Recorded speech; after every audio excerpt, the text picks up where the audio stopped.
I want to thank you guys for coming in. Good afternoon. Hello.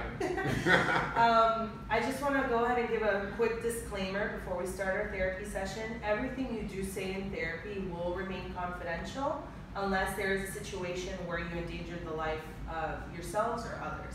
Otherwise than that, everything you guys say will stay in this therapy session between you and I, okay? Okay, so why don't you guys start off by telling me a little bit about yourselves? You dragged us here. All right, well, I am a criminal lawyer and I work very, very long hours. And so outside of work, I like spending time with my family and family friends. Okay, so you have a pretty heavy workload. Pretty heavy workload. Okay, and how about you, Kyle? It's funny that he says that.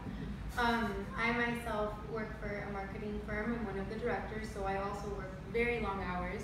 Except my hours don't end when I leave work. I go home, I have to take care of the kids. Brendan is 5, Dante is 2. So 2 little boys running around, that takes up the majority of my thought, that's my life.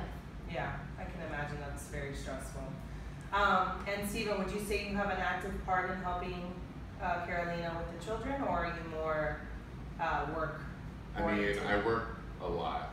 Like, sometimes it can be up to 70, 75 hours, 80 hours a week, so depending on the caseload. Yeah. So I would say I do what I can. Right, so you're both very busy people, from what I can gather. Yeah. And so what exactly is the issue that brought you guys to therapy today? Well, I guess I'm the one that kind of initiated this. I'm just looking for more us time. Okay. So that's what I'm looking for. More just time alone, not with the kids, time for us to And have date I don't night. understand how he wants me to pull this time out of my ass. Okay. Where? Yeah, I can understand that. So basically, Steven, are you talking more times of you guys just spending maybe, let's say, date nights, things like that, or are you also including intimacy? Are you guys intimate, or? I would say for both. Right now. Both. Yeah. Okay, so. That's not the impression I get. He bothers me about how we're not intimate, but does he take the time to try to get us away from the kids, or try to get us away from, separate work from family from home? No, I don't feel he does. Okay, so what you would want from Steven more is maybe a little bit more help, and then you would feel like you'd have more time to spend with him. Absolutely. Okay, Steven, and on a level of 1 to 10, how discouraged would you feel? How discouraged do you feel when Carolina is reluctant to become intimate with you? It can get a little annoying, so I guess I would say probably around an 8. Yeah, that's pretty high. So your intimate times are decreasing, and you would say it's because primarily, I don't like taking the blame for it. Right. Yeah, it takes 2, but it is very courageous that you both did come into therapy. A lot of couples are very reluctant to even talk about intimacy issues. So we're taking the proper steps to get there, and I'm sure we'll figure something out together. So let's start off with some positive talk. And what was a good intimate time you both had that you both think about and you wish maybe you can go back, or things could be like that more often? I would say for me, Tahiti. I would agree. It was our 2nd anniversary.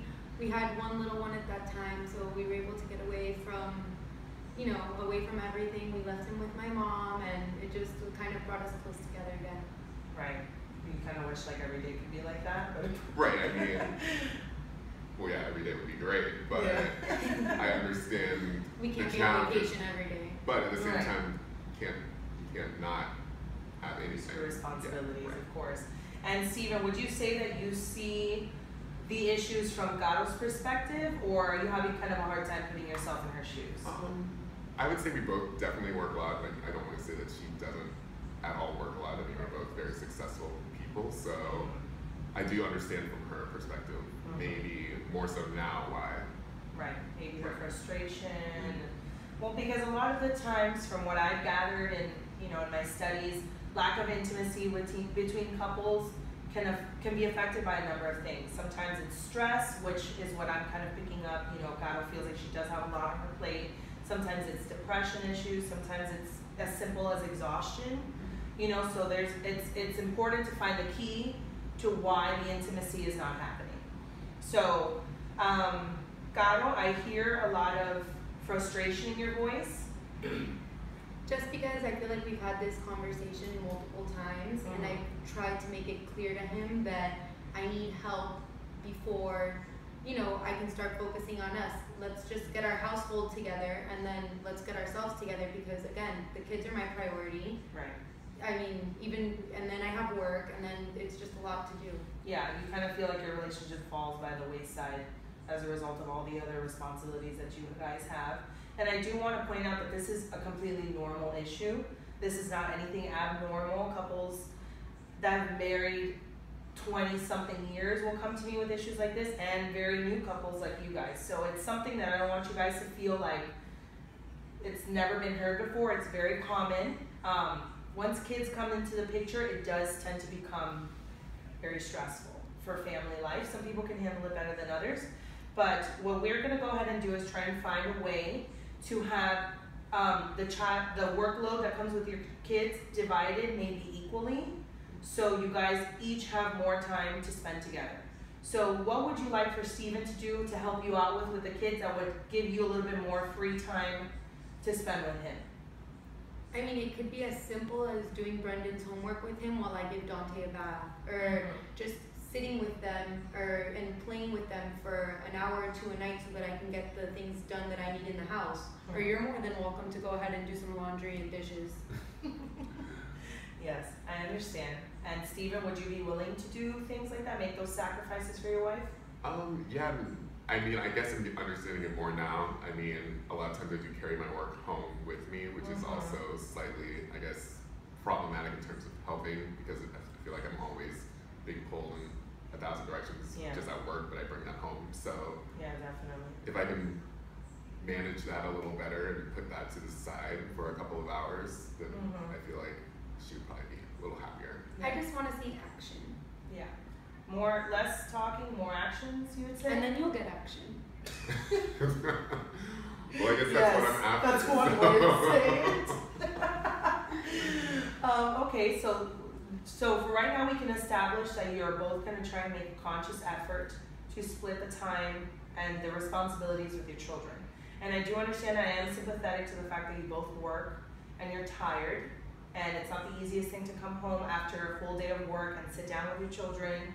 And it is also a priority in your life, and you want to be the best parents that you can be, but your relationship also has to come high up there, because you know your kids aren't going to be around forever, and you don't want that empty nest syndrome where if your kids leave away to college, you don't know what to do with one another because you've never taken time to be with one another. Right. So we're going to try and work with that now, so once your kids are off to college, you guys can have your Tahiti times again, and you guys can go off and do vacations. That's all we're after is our Tahiti time. Tahiti always.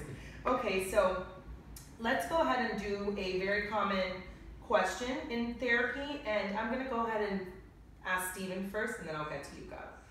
If you were to wake up tomorrow, if you were to go to bed tonight, and when you woke up tomorrow, this issue with your wife was gone. It does no longer exist. How would you see her different? How would you see her actions different? How would you see her attitude different? What would be different in life? I would say she would probably be happier. She'd probably not be as stressed, so if this issue wasn't there, she wouldn't be as stressed, probably because I wouldn't be bothering her about it. Right. So. Exactly. Okay, Caro, how about you? If a miracle were to happen tomorrow and these problems no longer existed, what would you see better about yourself and better about your spouse? I mean, I just want to see in him the person that we talked about before we got married, who we would be, who we wanted to be for each other. I want that back. And in myself, I think I would just feel peace, like more peace in my own house. Of course. And of course, this is a figurative question, but the goals are very much achievable. And as long as you guys keep working with one another, you know, you can come to these sessions, but it's all about what you do at home with one another. And, you know, when I assign homework assignments and things like that, it's important that you make those also a priority, because that's only going to strengthen you guys as a couple. And you guys will definitely be able to get to these goals. You're both very eager to work on them, and we'll see what our next therapy session holds. That's it.